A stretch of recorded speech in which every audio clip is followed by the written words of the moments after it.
तो चलिए दोस्तों शुरू करते हैं अनबॉक्स इंग्लिश बाय अनुज के साथ। Okay let's start. तो दोस्तों आज हम लेते हैं क्लास नंबर 6। क्लास नंबर 6 में टॉपिक लेंगे पास्ट कंटिन्यूअस टेंस। इससे पहले वाली क्लास में मैंने आपको बताया था प्रेजेंट कंटिन्यूअस टेंस। तो प्रेजेंट कंटिन्यूअस टेंस की पहचान थी रहा है, रही है, रहे हैं आदि शब्द वाक्य के अंत में आते हैं। लेकिन पास्ट कंटिन्यूअस टेंस की पहचान होगी जिन वाक्यों के अंत में रहा था, रही थी, रहे थे आदि शब्द आते हैं उन्हें पास्ट कंटिन्यूअस टेंस कहते हैं। प्रेजेंट में रहा है, रही है, रहे हैं, लेकिन पास्ट के अंदर रहा था, रही थी, रहे थे आदि शब्द आते हैं। और इसमें मैन वर्ड या हेल्पिंग वर्ब देख लेते हैं। इसे मैन वर्ड बोलो या हेल्पिंग वर्ब बोलो। जहां प्रेजेंट में हम यूज कर रहे थे इज एम आर का, वहीं पे पास्ट में यूज करेंगे वॉज वर का, वॉज एंड वर का। और वर्ब की फर्स्ट फॉर्म के साथ आईएनजी का यूज हम प्रेजेंट में भी कर रहे थे और वर्ब की फर्स्ट फॉर्म के साथ आईएनजी का यूज हम पास्ट में भी करेंगे।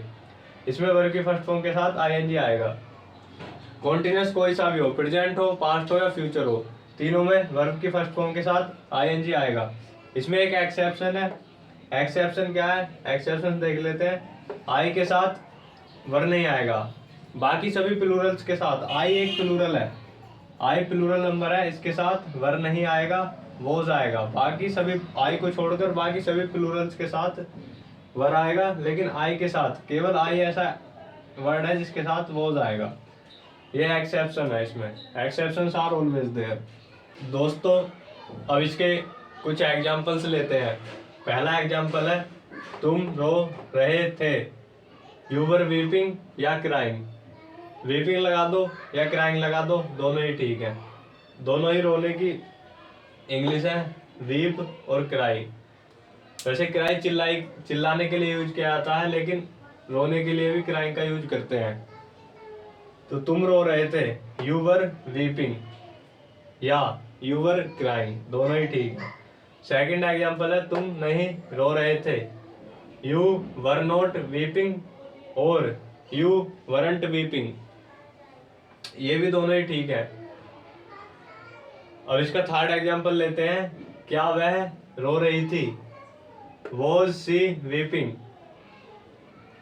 जब, जैसा मैंने पिछली वीडियो में भी आपको बताया है, मैं आपको हर वीडियो में बताता हूं, जब क्या वाक्य के शुरू में आता है या जिसका जवाब हम हाँ और ना में दे सकते हैं, ऐसा सेंटेंस होने पर मैन वर्ड वाक्य के स्टार्टिंग में आ जाता है। जैसा कि यहाँ पे मैन वर्ड वाज वाक्य के स्टार्टिंग में आया है।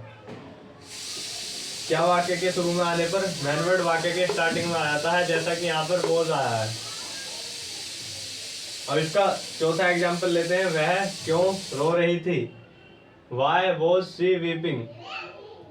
जब क्वेश्चन वर्ड वाक्य के बीच में आता है तो क्वेश्चन वर्ड की इंग्लिश मैन वर्ड से भी पहले आ जाती है, यानी कि स्टार्टिंग में आ जाती है। जैसा कि यहाँ पे हुआ है, was मैन वर्ड से पहले क्वेश्चन वर्ड why, यानी कि क्योंकि इंग्लिश आई है why was she weeping। अब इसका पांचवा एग्जांपल लेते हैं। क्या तुम नहीं रो रहे थे? वर यू नॉट वीपिंग और वरंट यू वीपिंग। जब वर और नोट को अलग अलग लिखते हैं, वर और नोट, तो नोट सब्जेक्ट के बाद आता है, एंड जब वर और नोट को मिलाकर लिखते हैं तो नोट सब्जेक्ट से पहले आता है। जैसे कि यहाँ पे यू सब्जेक्ट है और इससे पहले वर के साथ नोट आया है, यानी कि सब्जेक्ट से पहले नोट आया है, वरंट। वाक्य के शुरू में क्या आने पर मैन वर्ड वाक्य के स्टार्टिंग में आ जाता है। अब दोस्तों इसका छठा एग्जांपल लेते हैं।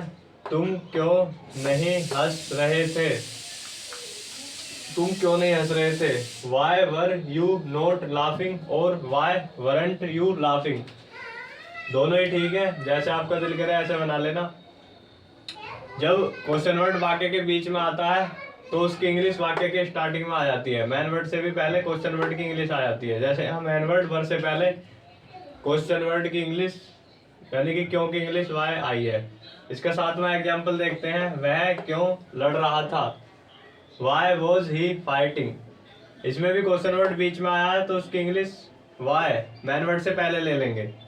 क्वेश्चन वर्ड वाक्य के बीच में आने पर उसकी इंग्लिश मैन वर्ड से पहले आ जाती है।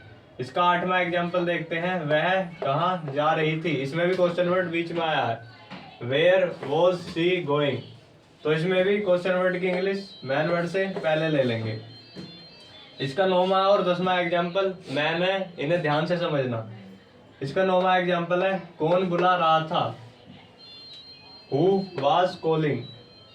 कौन बुला रहा था, अब ये कौन वाक्य के शुरू में आया है। यदि वाक्य के शुरू में क्या आता तो मैन वर्ड वाक्य के स्टार्टिंग में आया था, लेकिन वाक्य के शुरू में कौन आया है। अब मैन वर्ड वाक्य के स्टार्टिंग में नहीं आएगा, क्योंकि इसका दूसरा मतलब है बुला कौन रहा था। तो कौन की इंग्लिश हु वाक्य के शुरू में आएगी, यानी कि ये क्या की तरह ऑपरेट नहीं होगा। जैसे क्या वाक्य के शुरू में आने पर मैन वर्ड स्टार्टिंग में आ जाता है, उस तरीके से नहीं बनेगा। कौन वाक्य के शुरू में आने पर इसकी इंग्लिश वाक्य के स्टार्टिंग में ही आएगी। अब इसका 10वां एग्जाम्पल देखते हैं, क्या कह रहा था। अब यहाँ पे भी दोस्तों आप पहले की तरह मत बना देना क्या कह रहा था, यानी कि वाक्य के शुरू में आने पर, वाक्य के शुरू में जब क्या वाक्य के शुरू में आता है तो हम अक्सर मैन वर्ड वाक्य के शुरू में ले लेते हैं, लेकिन इसमें ऐसा नहीं हुआ। इसमें मैन वर्ड क्वेश्चन वर्ड से बाद में पहुंच गया, क्योंकि इसका दूसरा मतलब है दोस्तों कह क्या रहा था। तो ये क्या इसमें क्वेश्चन वर्ड के तरीके से यूज हुआ है, इसलिए वोट क्या की स्पेलिंग वोट मैन वर्ड से पहले आएगी। यहाँ पे क्या देख के आप मैन वर्ड के तरीके से मत बना देना कि जिस वाक्य के शुरू में क्या आता है उसमें हम मैन वर्ड स्टार्टिंग में ले लेते हैं। वो रूल यहाँ पे काम नहीं करेगा, क्योंकि इसका दूसरा मतलब निकल रहा है क्या कह क्या रहा था। और इसका जवाब हम हाँ, और दूसरा रीजन है इसका जवाब हम हाँ और ना में भी नहीं दे सकते। जिस वाक्य का जवाब हम हाँ और ना में नहीं दे सकते उसमें क्वेश्चन वर्ड स्टार्टिंग में आता है, इसलिए भी यहाँ पर क्वेश्चन वर्ड स्टार्टिंग में आएगा। तो चलिए दोस्तों अब इसका 11वां एग्जाम्पल देखते हैं, वह कैसे बोल रहा था, हाउ वाज ही स्पीकिंग। दोस्तों इसमें भी क्वेश्चन वर्ड वाक्य के बीच में आया है, तो इसकी इंग्लिश हम स्टार्टिंग में ले लेंगे, यानी कि मैन वर्ड से भी पहले क्वेश्चन वर्ड की इंग्लिश आ जाएगी, जैसा कि यहाँ पर हुआ है। मैन वर्ड से पहले, मैन वर्ड वॉज से पहले क्वेश्चन वर्ड की इंग्लिश हाउ आ गई है। अब इसका 12वां एग्जाम्पल देखते हैं, तुम कैसे हंस रहे थे, हाउ वर यू लाफिंग। दोस्तों इसमें इस वाक्य के बीच में भी क्वेश्चन वर्ड आया है, तो यहाँ पर भी क्वेश्चन वर्ड की इंग्लिश मैन वर्ड से पहले आ जाएगी, हाउ वर यू लाफिंग। जो मैंने आपको 9वां और 10वां एग्जाम्पल बताया था उसका खास कर से ध्यान रखना है आपको। और दोस्तों आज की क्लास हमारी यहीं पर समाप्त होती है। अगर आपने मेरी previous video present continuous tense नहीं देखी है तो लिंक डिस्क्रिप्शन बॉक्स में है, आप जाकर देख सकते हैं। Like comment share and subscribe. दिल से thanks for watching this video. अगला टॉपिक लेंगे future continuous tense. Love you friends, take care, bye bye.